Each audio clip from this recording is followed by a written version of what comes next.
Hello, everyone. Welcome. Consider that our life is a conversation.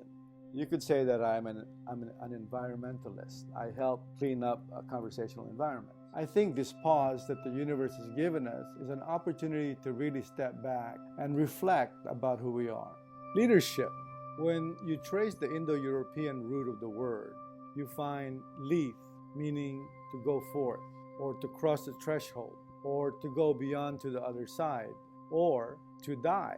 So think about that. The root of the word leadership means to die. So we know a great deal of what to do, but we know very little about the inner place from which we operate. So there's this boiling frog story about a frog being boiled slowly alive. And the premise is that if you put a live frog into an already boiling water, it would jump out because the sudden impact of the hot water will have the frog, leap out of the water. However, if a frog is put in a lukewarm water and then the water is brought to boil slowly, the frog won't get out and will then be cooked to death because the frog will not perceive the impact or the danger of the water slowly heating up around it until it's too late. We live in a conversational environment made up of a network of conversations. These conversations shape and determine our experience of life. Here's the thing. What we say about the future reaches back and impacts us right now. The conversation we are about the future shapes or determines our experience of life right now. So I thought, what is this frog analogy in our life? What is it that we tolerate in our life because we don't perceive the impact or the danger until it's too late? Where are we being like the frog, just waiting to die? Sometimes when we need to let go of something, it feels exactly like that. It feels like dying.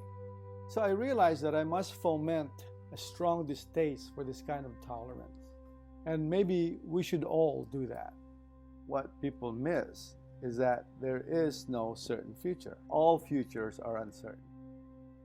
This outcome depends on our leadership's capacity to provide vision, direction, and mobilize people in taking extraordinary actions. To provide this kind of leadership requires dying. Not the biology, but the identity. All of that must die.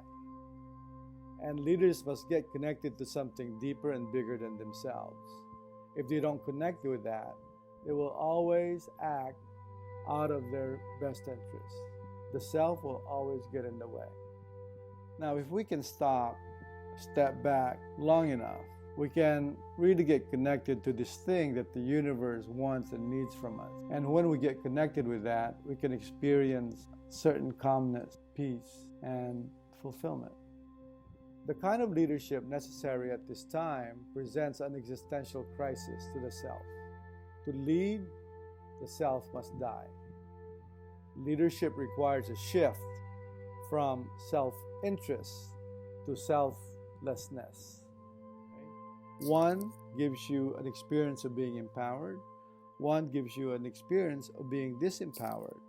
Just like when I say, I'm okay, it gives me a different experience of life. When I say I'm not okay, it gives me a different experience of life. Therefore, we are 100% responsible in our experience of life. As comfortable as this tepid water that I'm in, I think I'm going to jump out.